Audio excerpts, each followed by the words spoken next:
ఈయనకి 3 కావాలన్నాడు. వచ్చాయా? 3 కనీసం 1 వచ్చిందా? మరి ఎందుకు వేయాలన్నా వీళ్ళకు ఓట్లు? ఎందుకు వేయాలి వీళ్ళకు ఓట్లు? కనీసం వాషింగ్టన్ డీసీని మించిన రాజధాని కడతానన్నాడు జగన్మోహన్ రెడ్డి గారు. ఇక మోడీ గారు అయితే ఢిల్లీకి మించిన రాజధానికి మేము డబ్బులు ఇస్తామన్నారు. మాటలు చెప్పడానికేమో పోటీలు పడి మాటలు చెప్తారు, కానీ ఆచరణలో మాత్రం ఒక్కటి చేయలేదు మన రాష్ట్రానికి.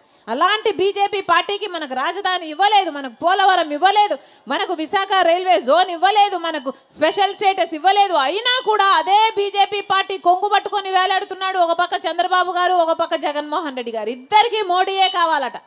చంద్రబాబు గారేమో మోడీతో తొత్తు, జగన్మోహన్ రెడ్డి గారు మోడీకి తొత్తు. ఇదే తయారైంది. ఇద్దరికి మోడీ కావాలట. ఇది ఒక ట్రయాంగిల్ లవ్ స్టోరీ లాగా తయారైంది మన రాష్ట్రంలో. ఎందుకు వేయాలి వీళ్ళకు ఓట్లు? ఎందుకు వేయాలి వీళ్ళకు ఓట్లు? ఏం మేలు చేశారని వేయాలి వీళ్ళకు ఓట్లు? జగన్మోహన్ రెడ్డి గారు 5 సంవత్సరాలు అధికారంలో ఉన్నారన్నా. రాజశేఖర రెడ్డి గారి వారసుడు, రాజశేఖర రెడ్డి గారి ఆశయాలు నిలబెడతాడు అని ఓట్లేస్తే ఏం చేశాడు జగన్మోహన్ రెడ్డి గారు? అసలు జగన్మోహన్ రెడ్డి గారికి రాజశేఖర రెడ్డి గారికి పోలిక ఉందా? పొంతన ఉందా? అసలు రాజశేఖర రెడ్డి గారు రైతులను ఎక్కడ పెట్టుకున్నాడన్నా? నెత్తిన పెట్టుకున్నాడు రాజశేఖర రెడ్డి గారు రైతుల్ని. రుణమాఫీ చేశాడు. డ్రిప్ మీద సబ్సిడీ అయితేనేమి, ఎరువుల మీద, విత్తనాల మీద సబ్సిడీ అయితేనేమి, పంట నష్టపోతే పంట నష్టపరిహారం అయితేనేమి, మద్దతు ధర అయితేనేమి, పెట్టుబడులు తగ్గించడం అయితేనేమి, ఎన్ని చేశాడన్నా రాజశేఖర రెడ్డి గారు? మరి ఉందా పాలన? ఇప్పుడు ఎలా ఉంది వ్యవసాయం? రైతులు మొత్తం అప్పు లేని రైతు లేకుండా పోయింది మన రాష్ట్రంలో.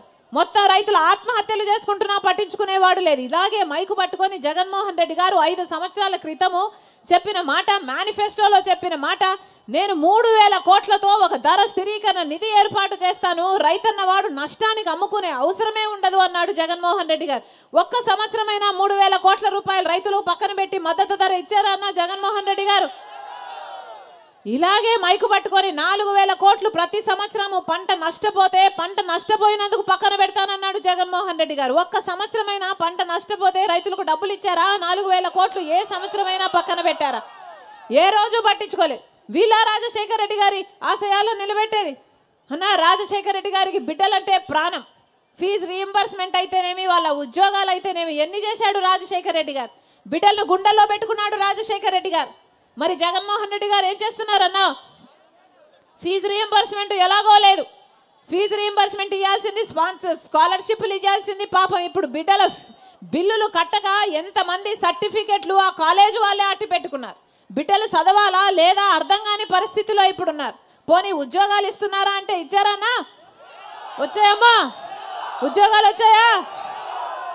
ఇలాగే మైకు పట్టుకొని 5 సంవత్సరాల క్రితము జగన్మోహన్ రెడ్డి గారు చెప్పిన మాట, 2,30,000 ఉద్యోగాలు ఖాళీగా ఉన్నాయి ప్రభుత్వ శాఖలో, నేను అధికారంలోకి వచ్చిన 6 నెలల్లోనే అవి భర్తీ చేస్తానని చెప్పాడు జగన్మోహన్ రెడ్డి గారు.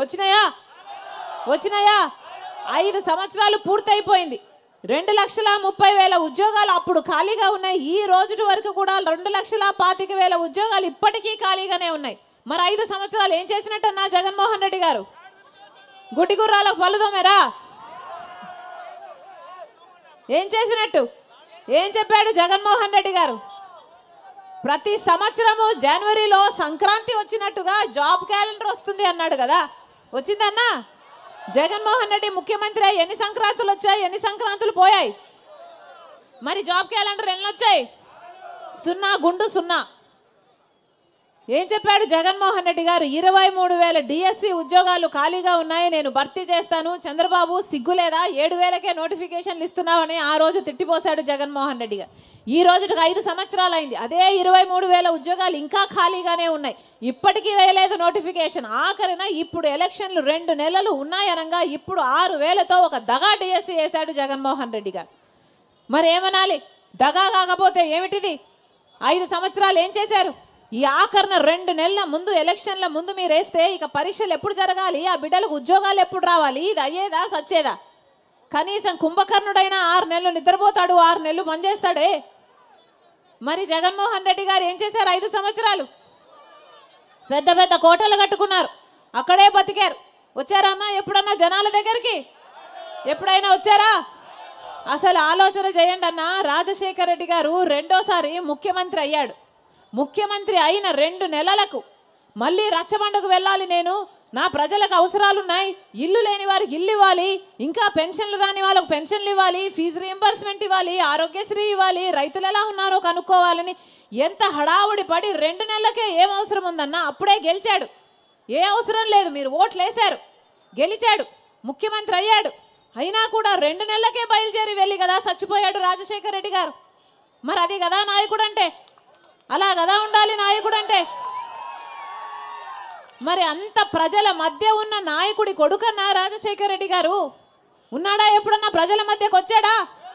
రాజశేఖర రెడ్డి గారు ప్రతిరోజు ప్రజా దర్బార్లో 1000 మందిని కలిశాడు రాజశేఖర రెడ్డి గారు.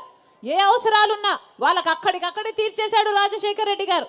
ఇక్కడ కనీసం జగన్మోహన్ రెడ్డి గారికి మంత్రులకి ఎమ్మెల్యేలకి అపాయింట్మెంట్ లేకపోయింది, ఇంకా ప్రజలకు అపాయింట్మెంట్ ప్రజా దర్బార్లు ఎక్కడున్నాయన్నా? 5 సంవత్సరాలు ఉన్నాయా?